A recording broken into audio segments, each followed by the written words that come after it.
Friends, video में जो blur वाला आ रहा था वो सॉल्व हो चुका है। अब आपको किसी भी वीडियो में ब्लर वाला प्रॉब्लम नहीं दिखेगा। नमस्कार दोस्तों, बिहार डीएलएड के हिंदी वाले सीरीज में ये अगला वीडियो आप लोगों के लिए है। इसमें हम जानेंगे कि छंद क्या होता है। देखिए, छंद से भी क्वेश्चन आता है और छंद को हमको पूरा डिटेल में नहीं पढ़ना है। छंद से जो क्वेश्चन आता है बस उसी को समझना है। देखिए, छंद से क्वेश्चन आता है कि आपको पूछा जाता है कि कौन सा दोहा छंद होगा, कौन सा सरोठा होगा, कौन सा आपका चौपाई छंद होगा। ठीक है, तो कौन सा दोहा है, कौन सा सरोठा है, कौन सा चौपाई है, कौन सा रोला छंद है, ये सब छंद से क्वेश्चन आता है। तो हमें बस पहचानना है कि कौन सा छंद किस टाइप का होता है, किसमें कितनी मात्राएं होती हैं। ठीक है, तो छंद कहते किसको हैं? अक्षर, अक्षरों की संख्या एवं क्रम, मात्रा की गणना आदि से संबंधित विशिष्ट नियम से नियोजित पद रचना को छंद कहते हैं। ठीक है, ये परिभाषा है, पढ़ना है तो पढ़िए, बट इसका कोई काम नहीं है। काम है हमको दो चीज ध्यान से देखना है, एक है लघु मात्रा और एक है गुरु मात्रा। लघु मात्रा का चिन्ह देख लीजिए, गुरु मात्रा का चिन्ह देख लीजिए। लघु मात्रा की संख्या 1 होती है, गुरु मात्रा की संख्या 2 होती है। अब क्या बोल रहे हैं, इसको जब एग्जाम्पल करेंगे तब समझ में आएगा। बस थोड़ा सा इसमें फिलहाल देख लीजिए कि देखिए लघु मात्रा कहते किसको, यानी कहाँ पे लघु मात्रा लगेगा? जहाँ पे किसी भी शब्द के अंत में आपको अ, ई, उ, री और इसी से बना हुआ है ये, और से क के लास्ट में देखिए, क के लास्ट में क हलंत प्लस अ होता है ना, तो यही, तो यहाँ पे एक लघु मात्रा होगा और इसकी गिनती 1 होगी। उसको हम एग्जाम्पल से देखेंगे। फिलहाल बस इसको देखिए, सब समझ में आएगा। ठीक है, जो हमको मेन काम है हमको ये पहचानना कि दोहा छंद क्या होता है, चौपाई छंद क्या होता है, सरोठा छंद, रोला छंद, ये सब क्या होता है। इसको बस पहचानने आ जाए, यही क्वेश्चन में पूछा जाता है। ठीक है, बस वो आराम से आ जाएगा आपको, लेकिन उससे पहले थोड़ा सा ये बताना बहुत जरूरी है। ठीक है, तो ये अ है, ई है, उ है, री है और इसी से बना है क, की, कु, क्री, है ना, और चंद्र बिंदु। इतना को ध्यान रखिएगा कि अगर इतना है किसी भी शब्द के अंत में तो उस पर लघु मात्रा लगेगा। पहले आप इतना ध्यान रखिए, बाकी का चीज हम बाद में समझेंगे। गुरु मात्रा, गुरु मात्रा का चिन्ह कैसा होता है देख लीजिए। और तो लघु मात्रा है आ, जिसको बोलने में थोड़ा सा ज्यादा समय लगता है, वो गुरु मात्रा होता है, उसकी संख्या 2 होती है। जैसे आ है, बड़ी ई है, बड़ी ऊ है, ए, ऐ, ओ, औ, अंग, अ। अब इसी से मिलके बनेगा, आ से का बनेगा, की, कु, के, कै, को, कौ, कंग, कह, ये सब इसी से बना है। ठीक है, तो आपको इतना ध्यान रखना है कि आ, ई, बड़ी ऊ, ए, ऐ, ओ, औ, अंग, अह, ये सब गुरु मात्रा है। गुरु मात्रा में 2 और विशेष चीज ध्यान रखिएगा कि अगर किसी भी शब्द के लास्ट में हलंत लगा है, जैसे मोहन 9 के लास्ट में हलंत लगा है, राजन 9 के लास्ट में हलंत लगा है, तो इससे पहले देखिए ज है, यानी ज में ज प्लस अ है, यानी इसमें लघु मात्रा होनी चाहिए, लेकिन ये हलंत है इसलिए इसमें गुरु मात्रा हो जाएगा। ठीक है, तो इसको हम समझेंगे। अगर संयुक्त अक्षर से पहले वाला वर्ण नित्य, जैसे कि है ना नित्य, संयुक्त अक्षर कहते किसको हैं उसको समझिए, जिसमें आधा वाला आ जाता है। कोई शब्द है उसमें आधा, जैसे नित्य में देखिए, नित्य में आधा तो है। ठीक है, किसी में आधा ध होगा। ठीक है, तो आधा भ होगा, आधा म होगा। तो अगर किसी भी वर्ड में ये आधा वाला चीज आता है उसको संयुक्त बोलते हैं, तो उससे पहले वाले में होगा लघु। देखिए जैसे ये नित्य है, इसमें लघु मात्रा होना चाहिए क्योंकि हर से ही लघु मात्रा में आता है ना, बट यहाँ पे गुरु मात्रा होगा, यानी ये वाला चिन्ह होगा। ठीक है, यहां तक समझ में आया? ठीक है, अगर यहां तक समझ में नहीं भी आया हो तो कोई बात नहीं, बस ध्यान रखिए लघु मात्रा, गुरु मात्रा, लघु मात्रा ये है, गुरु मात्रा ये है। अब हम जब इसमें हम चलेंगे, एग्जाम्पल देखेंगे कि कौन सा दोहा है, कौन सा चौपाई है, कौन सा सरोठा है, कौन सा रोला है, बस समझ में आ जाएगा और वही क्वेश्चन पूछा जाता है, बाकी इन सब से कोई मतलब नहीं है। ठीक है, चलते हैं हम आगे। तो अब हम देखते हैं कि दोहा कैसे पहचानेंगे कि कोई दोहा है कि चौपाई है, ठीक है, या फिर सरोठा है या फिर रोला है। तो अभी से मेन इंपॉर्टेंट चीज है, ठीक है। अभी से ध्यान दीजिएगा, आप बस दो बात ध्यान दीजिए। पहला, मात्रा हम बताए थे, एक लघु मात्रा, लघु मात्रा के लिए हम ये चिन्ह बताए थे, और फिर बताए थे गुरु मात्रा, गुरु मात्रा के लिए ये चिन्ह बताए थे। हल्का दो जैसा दिख भी रहा है, इसका संख्या में मान 1 होता है और इसका संख्या में मान 2 होता है, क्योंकि ये दो जैसा दिख रहा है, मान के चलते ट्रिक के लिए, ठीक है। अब देखिए दूसरी बात आपको ध्यान रखना है, लघु मात्रा के लिए क्या बताया गया, और हर्षई, जिसमें कम समय लगे, हर्षऊ। फिर देखिए आ, दीर्घ मात्रा, दीर्घई, दीर्घ मात्रा, ठीक है, हर्षऊ। और फिर क्या बताया गया आपको, री, ठीक है, ये सब है ना। और इसी से क बनेगा, इसी से कोई भी वर्ण बनेगा पूरा, जैसे न बना है, ठीक है। तो और दीर्घ मात्रा में क्या आपको बताया गया, ये तो लघु मात्रा का हो गया, और दीर्घ मात्रा में था इसी से अ बोलने में कम समय, लेकिन आ बोलने में ज़्यादा समय लगता है। छोटी ई है और बड़ी ई को बोलने में ज़्यादा समय लगेगा, बड़ी ऊ को भी बोलने में ज़्यादा समय लगेगा, ठीक है। उसके बाद आपको ए से लेके ए, ऐ, ये सब अंग अह तक चलेगा, ठीक है। फिर आपका चंद्र बिंदु ध्यान देना है, फिर आपका संयुक्त वर्ण यानी आधा वाला देखना है, ठीक है। और फिर आपको हलंत वाला देखना है कि किसी के नीचे हलंत तो नहीं लगा हुआ है, तो इतना सब कुछ देखना है, ठीक है। ये लघु मात्रा होगा, ये दीर्घ मात्रा होगा, जहाँ पे ये आएगा उसकी संख्या 1 गिनेंगे, जहाँ पे ये आएगा उसकी संख्या 2 गिनेंगे। कैसे, देखिए ये र है, ठीक है, और इसके लास्ट में अ आया है, तो ऐसे लघु मात्रा का चिन्ह देंगे, ये वाला, ठीक है। फिर ये भी देखिए हर्षई इसी में आता है, इसमें भी लघु मात्रा, ठीक है। और आपका म में भी लघु मात्रा, न में भी लघु मात्रा, क्योंकि सबके लास्ट में अ आ रहा है। यहाँ देखिए आ रहा है तो दीर्घ मात्रा, यहाँ दीर्घी बड़ी ई है ना, बड़ी ई, तो यहाँ भी दीर्घ, ये आपका गुरु मात्रा, ठीक है। फिर यहाँ भी गुरु मात्रा, यहाँ हर्षई है लघु मात्रा, यहाँ ए है, ए आई वाला सब क्या होता है, गुरु मात्रा होता है, यानी ये वाला, ठीक है। फिर ये है लघु मात्रा, ये है लघु मात्रा, ये है दीर्घ मात्रा, मतलब गुरु मात्रा, लघु लघु, गुरु लघु, ठीक है। अब ध्यान देना है कि दोहा में पहला लाइन यानी ये वाला, और तीसरा यानी ये वाला, और ये हो गया दूसरा, और ये हो गया चौथा। तो पहला और तीसरा में मात्रा की संख्या 13 होनी चाहिए, दूसरा और चौथा में मात्रा की संख्या 11 होनी चाहिए। गिन लेते हैं, 1 2 3 4, 4 हो गया, 2, इसको 1 गिनते हैं, इसको 2 गिनते हैं, ये एक जैसा दिख रहा है तो 1 गिनते हैं, 1 2 3 4, 2 6, 2 8, 2 10, 11 12 13, तो इसमें तो 13 पुर गया, ठीक है।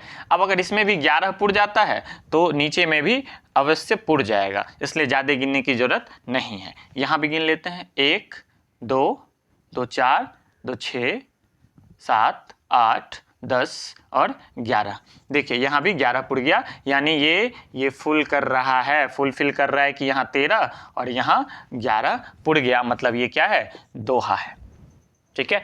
अगला क्वेश्चन आपके लिए है, इसमें निकाल कर बताइए कि ये दोहा है या फिर, अभी सिर्फ दोहा बताया गया है, तो आप ये निकाल के दिखाइए कि इसमें कितनी मात्राएं हैं, सिर्फ मात्रा की गणना करिए, जैसे इसको गिनिए, फिर इसको गिनिए, इसको गिनिए, किसमें कैसे क्या लघु और गुरु मात्रा लगेगा, ठीक है। अब चलते हैं दूसरे पे।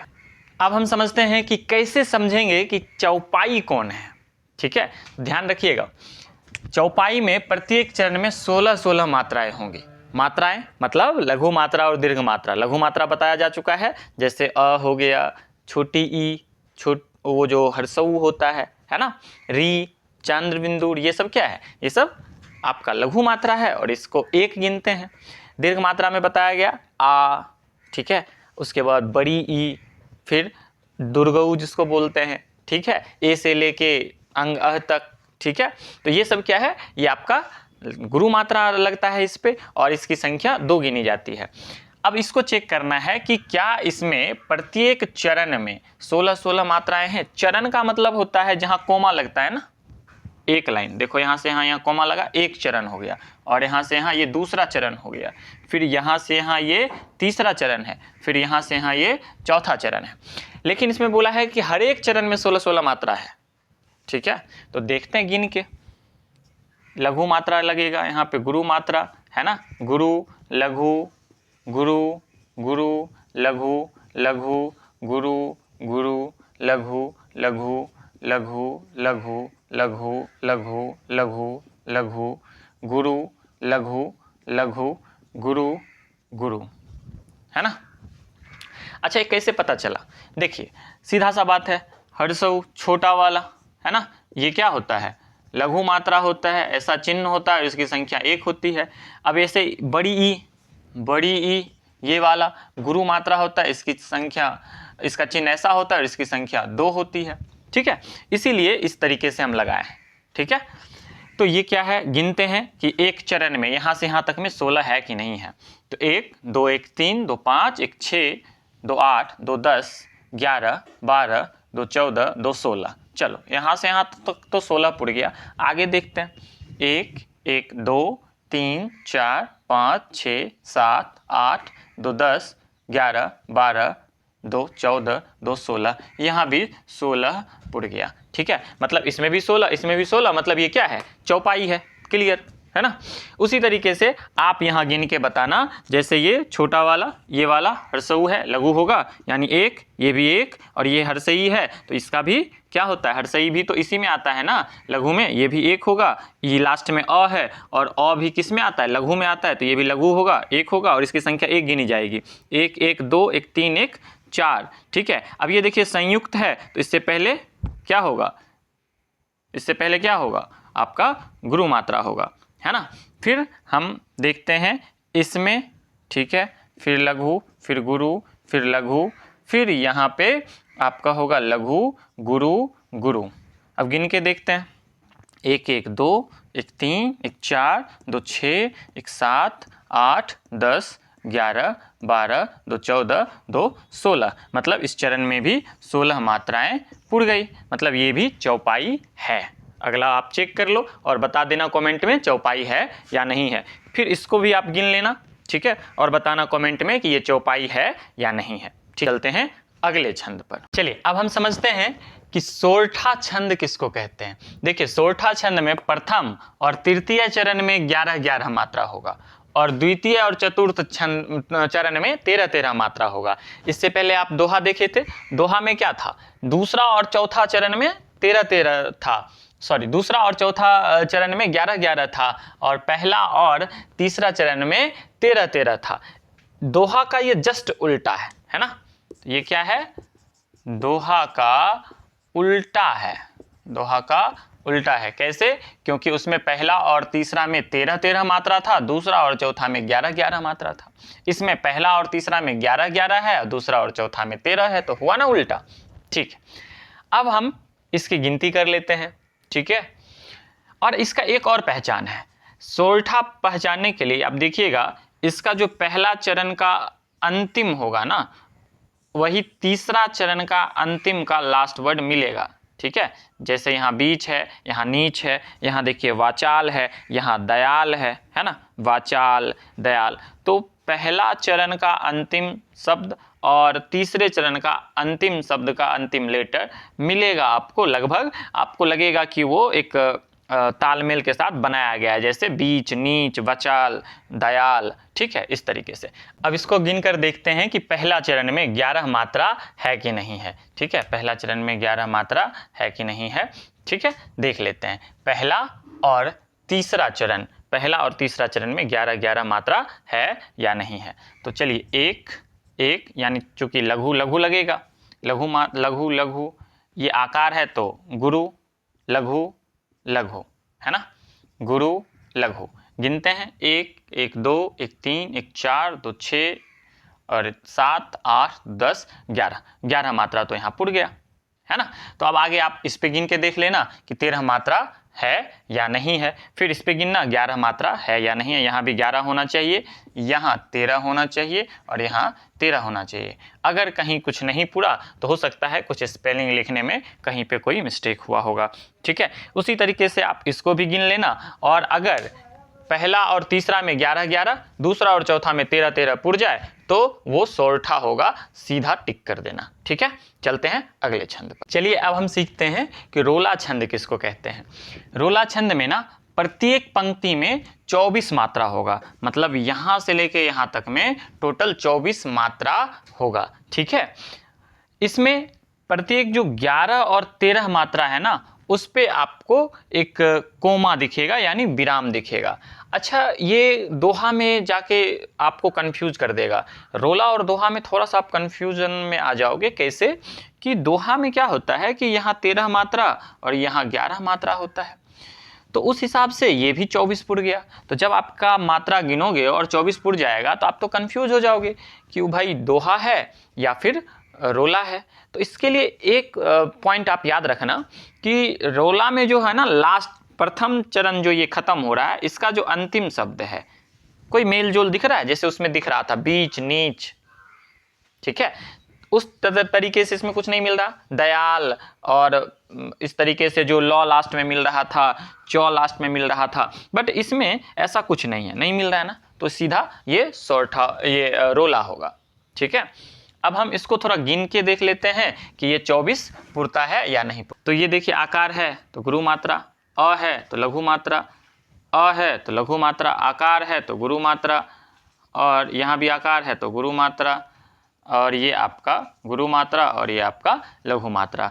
तो उसके बाद हमको पूरे लाइन में 24 पुराना है, जरूरी नहीं यहाँ पे क्या होगा, पूरे लाइन में 24 पुराना है। देखिए ए ऐ ओ औ आ वाला सब होता है गुरु मात्रा, तो गुरु मात्रा, लघु मात्रा, गुरु मात्रा, गुरु मात्रा, गुरु मात्रा। आकार वाला भी तो क्या होता है, गुरु मात्रा, गुरु मात्रा, गुरु मात्रा। अब देखते हैं 24 पुरता है कि नहीं। 2 1 3 1 4 2 6 2 8 2 10 11 12 13 14 15 16 17 18 19 20 21 22 23 24। ठीक है, तो ये आपका 24 मात्रा यहाँ पे पुर गया।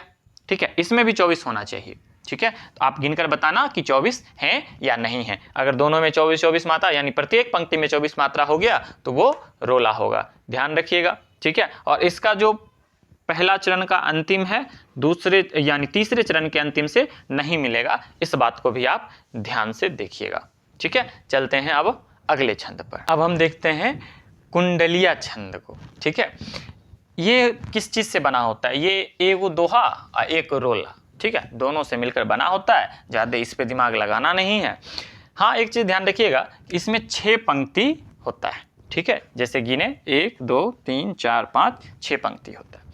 देखिए, इसको पहचानने का सबसे आसान तरीका बता देते हैं, ज्यादा दिमाग लगाने की कोई जरूरत है ही नहीं। इसका पहला शब्द और अंतिम शब्द एक जैसा होगा। अब जो इसका दूसरा लाइन का अंतिम शब्द होगा, वो इसके तीसरे लाइन का पहला शब्द होगा। देखिए, पहला शब्द रत्नाकर है तो अंतिम शब्द रत्नाकर, एक चीज तो हो गया। दूसरा, इसके दूसरे लाइन का अंतिम शब्द है सीप चुने नादान, और इसमें भी है सीप चुने नादान, तो ये भी आपका क्या हो गया, ये भी आपका मिल गया, मतलब ये क्या है, कुंडलिया है। ठीक है, चलिए, तो यहां पे हमारा छंद खत्म होता है। एग्जाम के लिए इतना आपका पर्याप्त है। ध्यान रखिएगा कि दोहा में कौन से पंक्ति में कितनी मात्राएं होती है, ठीक है, किस चरण में कितनी मात्राएं होती है, चौपाई में कितनी मात्राएं होती है, सोरठा में, और यहाँ पे आपका कुंडलिया में। तो ये मात्रा को ध्यान रखिएगा, लघु मात्रा, दीर्घ मात्रा को ध्यान रखिएगा, आपका ये छंद बन जाएगा। छंद से एक भी क्वेश्चन आपके एग्जाम में नहीं छूटेगा। चलिए, मिलते हैं अगले वीडियो में।